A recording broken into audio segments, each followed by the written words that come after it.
दोस्तों नमस्ते। आज मैंने आपसे वादा किया था कि जो ग्रुप बी का प्रश्न था, जो ग्रुप सेकंड ग्रेड की परीक्षा हुई है, जो ग्रुप बी का प्रश्न पत्र था वो मैं हल करूंगा, आपसे वादा किया था। और लगभग यहाँ से 10 प्रश्न आपको राजस्थान इतिहास के मिलते हैं। और जहाँ तक मैंने देखा है 9 प्रश्न रिपीट है। सेम फॉर्मूला भी वर्तमान में चल रहा है आरपीसी का। मैंने आपको कहा था कि 10% बनते हैं, 10 में से 8% रिपीट होते हैं और 2% होते हैं नहीं। ये फॉर्मूला चल रहा है और मेरे से जुड़ा हुआ विद्यार्थी, मुझे नहीं लगता कि एक भी प्रश्न ग्रुप बी में से एक भी प्रश्न अगर कोई गलत किया है तो फिर वो दंड के योग्य।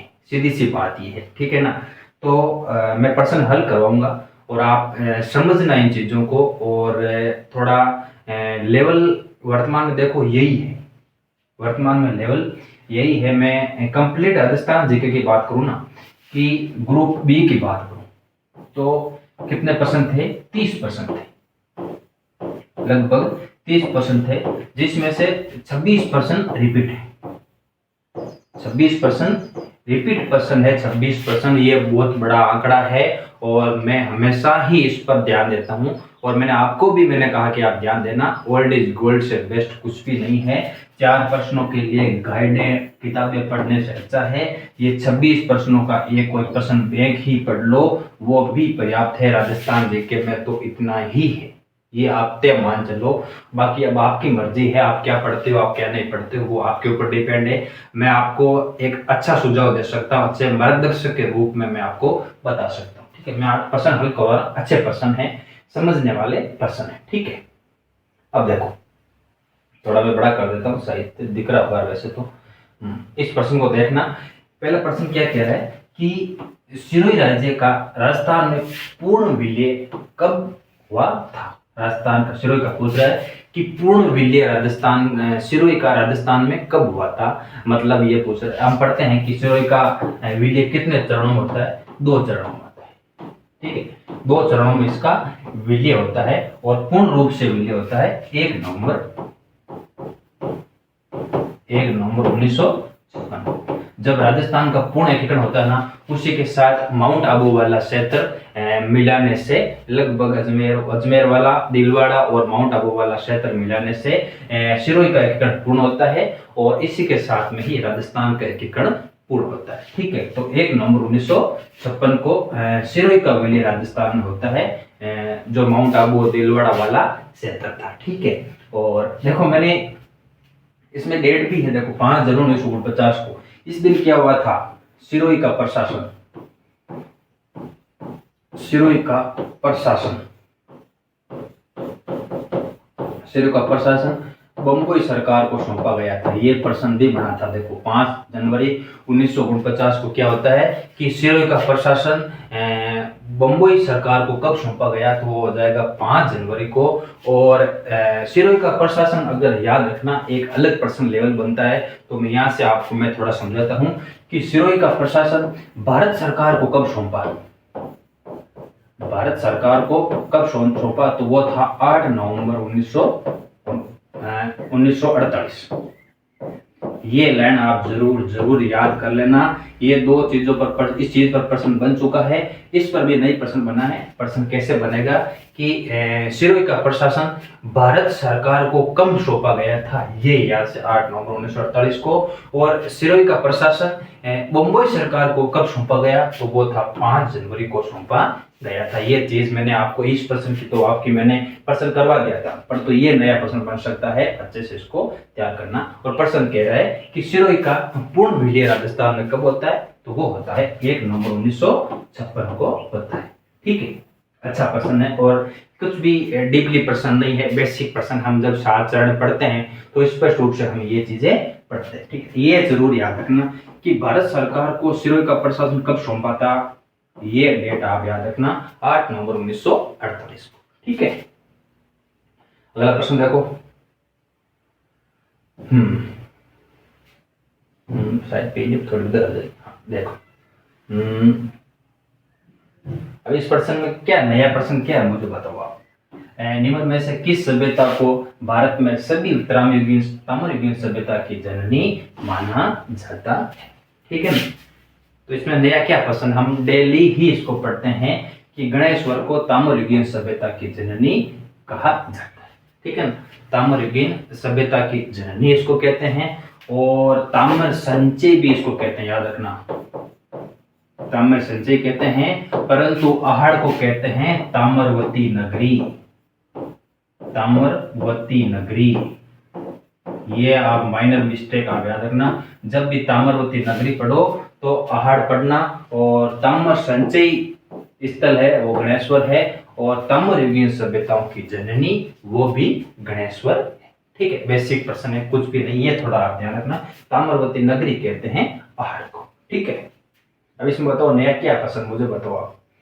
ये प्रश्न अच्छा, परंतु ये रिपीट प्रश्न, ये प्रश्न भी नया नहीं है, अभी स्कूल व्याख्या 2022 में प्रश्न बन चुका है ऐसा कि कौन सा स्थल आहड़ सभ्यता से संबंधित नहीं। ठीक है ना, तो गिलुंड और भगवानपुरा किस सभ्यता से संबंधित है? ठीक है, तो ये बिल्कुल बेसिक प्रश्न है। जिन विद्यार्थियों ने मेरा ओल्ड इज गोल्ड प्रश्न बैंक पढ़ा ना, तो उसमें लगभग सबसे पहला या दूसरा प्रश्न यही डाला हुआ है कि कौन सा स्थल आहड़ से संबंधित नहीं है। ठीक है ना, तो पूछ रहा है कि इसमें पूछ रहा है कि ये दो नाम दे रखे हैं। ठीक है, तो हो जाएगा आहड़ से संबंधित है। और आहड़ संस्कृति का सबसे महत्वपूर्ण केंद्र कौन सा है? ये प्रश्न बन सकता है, प्रश्न बन चुका है कि सबसे महत्वपूर्ण केंद्र कौन सा है आहड़ संस्कृति का? तो वो गिलुंड राजसमंद है। ठीक है ना, ये भगवानपुरा ये उदयपुर में पड़ता है। भगवानपुरा कहाँ पड़ता है? उदयपुर में पड़ता है। ठीक है, तो ये चीजें भी आप ध्यान रखना। आहड़ संस्कृति का विस्तार किसी एक क्षेत्र पर नहीं था, ऐसा नहीं है कि आहड़ संस्कृति सिर्फ बनारस में बसी हुई थी, ऐसा नहीं, बनारस में भी थी, चंबल क्षेत्र में भी फैली हुई थी, ऐसा नहीं है कि आहड़ सिर्फ उदयपुर में है, ऐसा नहीं है। ठीक है, इसका विस्तार बहुत बड़ा विस्तार था, और ये एक विस्तृत सभ्यता थी, और गिलुंड और भगवानपुरा आहड़ सभ्यता से संबंधित है। और सबसे महत्वपूर्ण केंद्र अगर परीक्षा में पूछ लेना तो गिलुंड है, याद रखना। आहड़ संस्कृति का सबसे महत्वपूर्ण केंद्र कौन सा हो जाएगा? गिलुंड हो जाएगा। ठीक है, अच्छा प्रश्न है, इसकी मैं थोड़ी व्याख्या बताऊंगा आपको। शर्मा एंड पावा की बुक से मैं थोड़ी व्याख्या डाल रहा हूँ आपको, देखना। ठीक है, एक लाइन देखना यहाँ पे। डॉक्टर गोपीनाथ शर्मा ने इसको 10वीं और 11वीं शताब्दी का नाम आधारपुर या आधार दुर्ग बताया। ये लाइन आप जरूर याद रखना। आप मैथ पाठक भी पढ़ते हैं, आप धूलकोट भी पढ़ते हैं, परंतु ये नाम आधारपुर नाम किसने दिया था? वो गोपीनाथ शर्मा के अनुसार ये कथन है। ये चीज आप थोड़ा नोट कर लेना, आपके लिए नहीं हो सकती है, परंतु जब आप शर्मा एंड पावा पढ़ते हो ना, शर्मा एंड पावा जब पढ़ते हो ना, तो वहाँ ये चीज आपको आराम से मिल जाएगी। ठीक है, और ये बनास नदी की सहायक नदी, बाकी मनेस नदी के आहड़ नदी भी थी। मूल रूप से ये आहड़ नदी के अंदर बसी हुई थी, फिर इसको हम बनास संस्कृति भी कहते हैं, और चंबल नदियों के घाटियों में भी ये विकसित हुई थी। ये इसकी चीज दे रखी है। ठीक है, और ये सेम टू सेम लाइन यहाँ दे रखी है। देखो, जैसी प्रश्न की शैली है ना, जैसा प्रश्न जहाँ से उठाया गया ना, प्रश्न यहाँ से उठाया गया कि इसकी पुष्टि गिलुंड और भगवानपुरा से प्राप्त पुरातत्व उपकरणों से होती है। सेम टू सेम लाइन प्रश्न की लाइन यहाँ लिखी गई है, डिट्टो लाइन। ठीक है, देखो मैंने कहा ना सिर्फ बनास नदियों के विकसित नहीं है। देखो इसका कच्छ, ये देखो इसका विस्तार कच्छ के अंदर घाटी विस्तृत हुई है, मालवा और सौराष्ट्र में इसके संपर्क हुआ था। सुरकोटड़ा से, देखो सुरकोटड़ा खुद इसकी पुष्टि करता है। देखो ये चीजें सिर्फ आहड़ नहीं है, भारत के बाहर गुजरात से संबंधित क्षेत्रों में भी इसका विकास हुआ था। ठीक है, और क्या देखो गिलुंड को आहड़ सभ्यता का सबसे महान केंद्र माना जाता है। लाइन देखो बहुत इंपॉर्टेंट लाइन है, ये लाइन है, बहुत याद रखना कि आहड़ संस्कृति का सिर्फ राजस्थान में ही विस्तार नहीं, इसके बाहर भी विस्तार गया है। ठीक है ना, और सबसे महान केंद्र पूछे तो गिलुंड आप जरूर याद रखना। ठीक है, अच्छा प्रश्न है, नया मैं नहीं कहूंगा इसको। देखो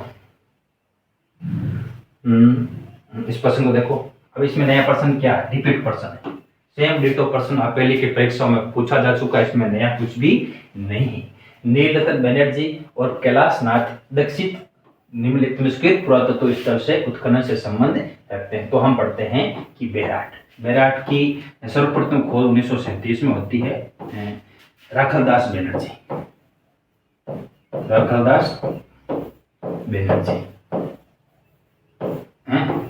सॉरी दयाराम साहनी, ठीक, राखलदास बनर्जी नहीं, इसका उत्तर हो जाएगा 1937 में। 1937 की बात है। RD राखलदास, सॉरी, दयाराम साहनी,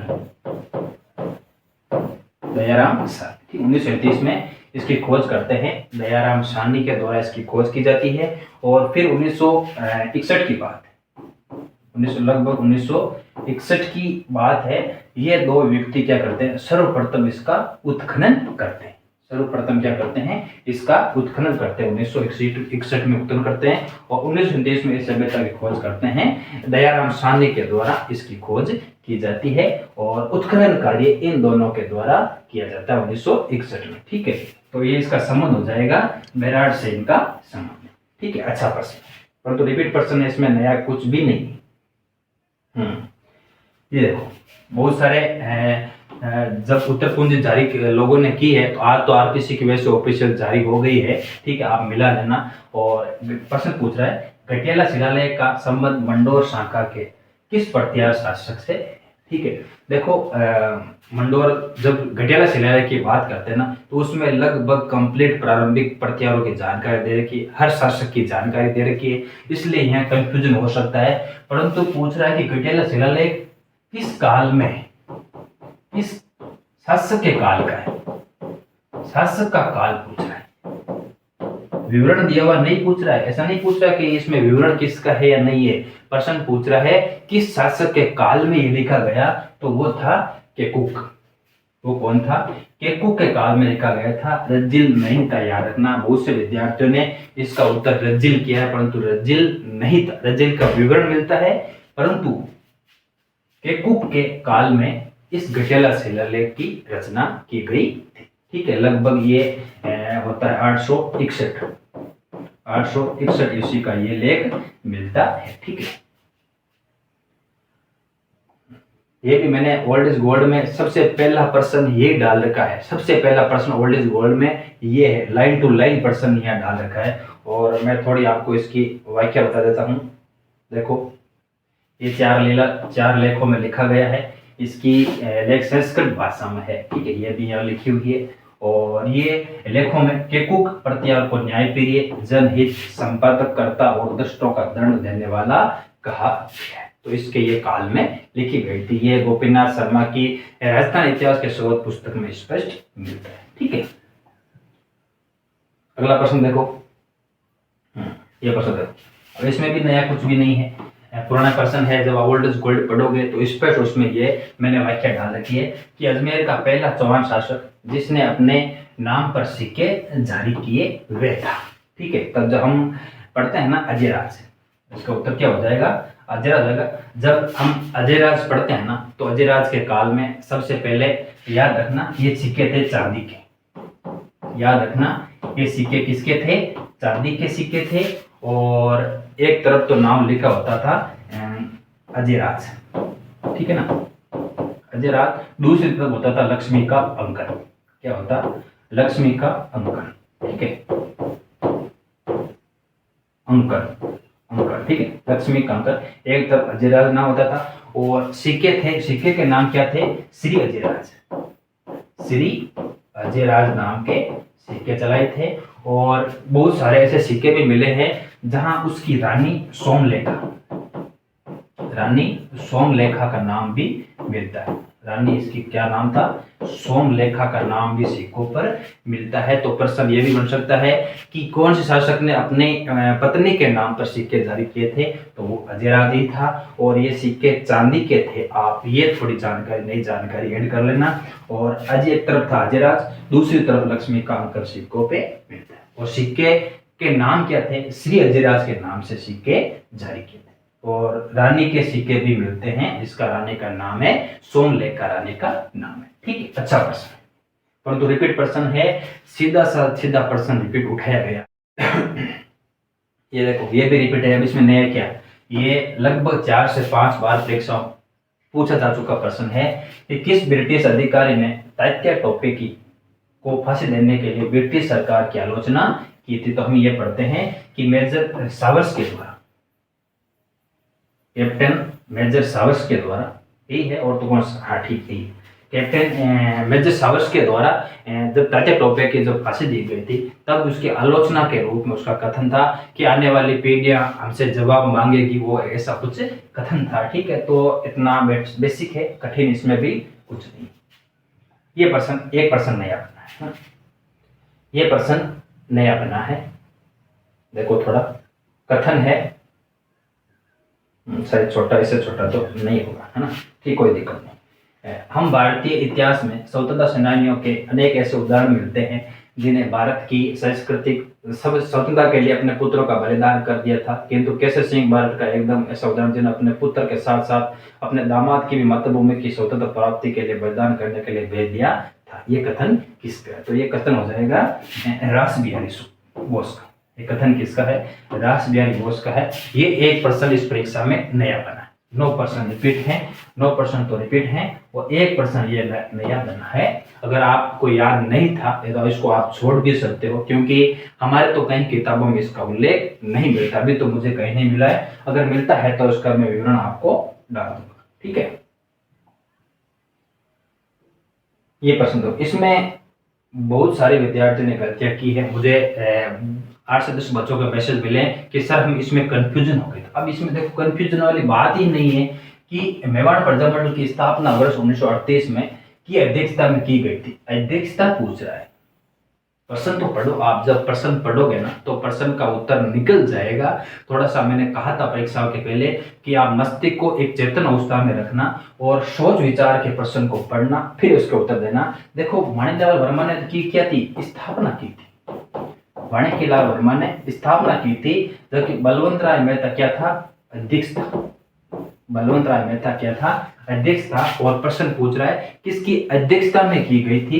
तो बलवंत सिंह मेहता इसका उत्तर होगा, माणिकलाल वर्मा इसका उत्तर नहीं होगा। प्रश्न पूछता ना कि प्रजामंडल की स्थापना किसने की थी, ऐसा प्रश्न बनता तो वो माणिकलाल वर्मा होता। पूछा है कि अध्यक्षता में की थी तो बलवंत सिंह मेहता की अध्यक्षता में इसकी स्थापना की गई थी। ये प्रश्न थोड़ा सा कंफ्यूजन वाला था, परंतु जिन विद्यार्थियों ने पढ़ा है वो आप आराम से कर सकते हैं। ठीक है, ये देखो, अब ये प्रश्न भी अच्छा है। मेयो कर्षक आंदोलन का मुख्य नेता कौन था? ठीक है, प्रश्न रिपीट है, नया इसमें कुछ भी नहीं है, नया कुछ भी नहीं है। हर बार प्रश्न यहाँ से बनता है लगभग। देखो मेयो लगभग आंदोलन है अलवर भरतपुर का, अलवर भरतपुर का। ठीक है, मैं थोड़ी भरतपुर का। ठीक है, आंदोलन शुरू होता है लगभग 1932 में। 1932 ही मैंने सर डेट, एक मिनट रुको। हाँ ठीक है, 1932। 1932 में क्या होता है कि एक नाम याद रखना, मोहम्मद अली। मोहम्मद अली, मोहम्मद अली के नेतृत्व में, ठीक है ना। ये मेयो किसान आंदोलन, मेयो कर्षक आंदोलन किसके नेतृत्व में शुरू हुआ था? ये आप याद रखना, यह प्रश्न बन चुका है कि नेतृत्व करने वाला कौन था? मोहम्मद अली था। नेतृत्व करने वाला मोहम्मद अली था। और मोहम्मद अली के बाद नेतृत्व किसने किया था? वो क्या था? यासीन खान ने। वो किसने किया था? यासीन खान ने किया था। जबकि नेतृत्व शुरुआत में करने वाला कौन था? मोहम्मद अली। तो मोहम्मद अली तो इसमें कहीं नाम मिलता नहीं है। ठीक है, गुलाम बख्श ये भी नहीं, मोहम्मद यादगार खान ये भी नहीं है, तो इसका उत्तर हो जाएगा यासीन खान। ठीक है, तो इसका उत्तर क्या हो जाएगा? यासीन खान हो जाएगा। आंदोलन शुरू करने वाला कौन था? मोहम्मद अली था। और नेतृत्व बाद में किसने किया था? वो यासीन खान ने इसका नेतृत्व किया था। ठीक है, मैं इसकी थोड़ी वाक्य आपको ऐड करूं। देखो 1932 में मोहम्मद हादी, मोहम्मद अली भी मिलता है, मोहम्मद हादी भी नाम मिलता है। नेतृत्व में यह आंदोलन शुरू हुआ था। और ये आप संस्था जरूर याद रखना, अंजुमन खादिम उल इस्लाम। मोस्टली आप लगा के ये नोट कर लो। ये प्रश्न यहाँ से बन सकता है कि अंजुमन खादिम उल इस्लाम का संबंध किस किसान आंदोलन से है? तो मेयो किसान आंदोलन से है। किसके किसने गठित की थी? तो मोहम्मद हादी ने इस संस्था की स्थापना की थी 1932 में। ये लाइन मोस्टली आप लिख लेना, छपने वाला प्रश्न है, अच्छा प्रश्न है, ठीक है। अब देखो होता क्या है कि बाद में चौधरी गुड़गांव यासीन खान इसका नेतृत्व संभाला था, ठीक है। ये गुड़गांव का था और यासीन खान ने मोहम्मद हादी के बाद नेतृत्व संभाला था और मोहम्मद हादी के द्वारा यह प्रारंभ किया गया था, ठीक है। यह संस्था आप जरूर नोट कर लेना, मेरे अनुसार यहाँ से प्रश्न बढ़ने की पूरी संभावना है, ठीक है। अब इस समय पूछ ले, इस समय यहाँ का महाराजा कौन था? तो महाराजा जय सिंह था। ये भी एक जानकारी आप नोट कर लेना कि इस समय यहाँ का राजा कौन था? वो राजा जय सिंह था, ठीक है। ये देखो, ये थोड़ा अच्छा प्रश्न, कंफ्यूजन वाला है, परंतु अभी ही हाल ही परीक्षाओं में ये प्रश्न बना है, तो ये भी नया प्रश्न नहीं है, ये भी रिपीट प्रश्न है कि खानवा के युद्ध में निम्न में से किसने राणा सांगा का पक्ष बदलकर बाबर का साथ दिया था, ठीक है। देखो, हम जब गोपीनाथ पढ़ते हैं ना, तो गोपीनाथ में थोड़ा इसका विवरण दे रखा है कि गोपीनाथ कहता है कि खानवा के युद्ध में जब सांगा बाहर चला जाता है ना, सांगा बाहर चला जाता है, फिर हम पढ़ते हैं कि झाला के द्वारा वो उसका सिंहासन ग्रहण किया, उसका जो चिन्ह धारण किया था। अब सांगा के बाहर जाने के बाद गोपीनाथ कहता है कि बाहर जाने के बाद सैयदी तंवर ने अपना पक्ष बदल लिया था। गोपीनाथ शर्मा के अनुसार वो कहता है कि जब सांगा को युद्ध से बाहर ले जाया गया तो स्थिति को देखकर सैयदी तंवर ने सोचा कि राजपूतों की तो हार होने वाली है, इसलिए अपना पक्ष बदल लिया था और वो बाबर की सेना में शामिल हो गए, ठीक है। तो सैयदी कंवर ये था रायसेन का, याद रखना, ये कहाँ का था? रायसेन का था। और एक और व्यक्ति था, याद रखना, एक और व्यक्ति था जिसने बाबर का साथ दिया था खानवा के युद्ध के दौरान ही, वो सांगा को छोड़कर चला था, वो था खानजादा। कहाँ का था? नागौर का। नागौर का नाम खराब कर दिया तुमने तो भाई, ठीक है। खानजादा भी क्या हुआ? सैयदी तंवर और खानजादा दोनों ने ही खानवा के युद्ध में सांगा का साथ छोड़ के बाबर की सेना में शामिल हो गए थे। तो दो नाम याद रखना। और कहते हैं कि सांगा के जाने के बाद इन्होंने अपना पक्ष बदला था, परंतु निर्लज थे, चले गए, कोई बात नहीं, ठीक है। तो ये रायसेन का था और खानजादा कहाँ का था? नागौर का था। तो ये नाम आप याद रखना, ये तो पूछ लिया है। और अब कोटेशन देके पूछ सकता है कि खानवा के युद्ध में सांगा का साथ छोड़कर बाबर की सेना में शामिल होने वाले दो युवती कौन थे? तो एक कोटेशन देके ये नाम पूछ सकता है, तो नाम आप थोड़ा सा ध्यान में रखना, ठीक है। तो ये थे आज के प्रश्न, लगभग 10 प्रश्न है, जिसमें से 9 प्रश्न रिपीट है और 1 प्रश्न नया बना है, वो भी परिभाषा वाला। तो आप अंदाज लगा सकते हो और आप कमेंट करके जरूर बताना कि आपका कौन सा प्रश्न गलत हुआ है और कौन सा प्रश्न आपने छोड़ा है, ताकि लगे कि मेरे से जुड़ा हुआ विद्यार्थी भी ऐसे प्रश्नों को गलत कर रहा है, मतलब कमियां हैं हमारे अंदर, ठीक है ना। अच्छा प्रश्न पत्र था। राजस्थान जीके तो मुझे लगता है कि 30 में से 30 करने वाला था, ऐसा राजस्थान जीके था। बाकी वाले पार्ट थोड़े कमजोर भी हो सकते हैं, कठिन भी हो सकते हैं, इसलिए राजस्थान जीके से आप रिकवरी आराम से कर सकते हो। और आंसर की आज जारी हो चुकी है और जहां तक उम्मीद है, मुझे अगस्त में बता रहे हैं कि रिजल्ट भी आपका 2 गुना का रिजल्ट भी आ जाएगा, ठीक है। तो ये थे प्रश्न और थोड़े से सूचना। विश्व इतिहास वाले की बात करूं मैं, ठीक है। विश्व इतिहास वाला कल से वापस क्लास शुरू हो जाएगी, ठीक है। और जो ओल्ड इज गोल्ड विश्व इतिहास चल रहा था वो कल से वापस आपकी लग जाएगी, आप आराम से देखते रहो। बाकी राजस्थान इतिहास वाला वापस रात को 9 बजे, वो भी कल से शुरू हो जाएगी, ठीक है। तो धन्यवाद। ये थे आज के प्रश्न और गलत किसने किया और कितने सही किया आप कमेंट करके जरूर बताना, ताकि अंदाजा रहे कि कितने विद्यार्थी जागरूक हैं और ओल्ड इज गोल्ड कितने विद्यार्थी पढ़ते हैं, ठीक है। धन्यवाद।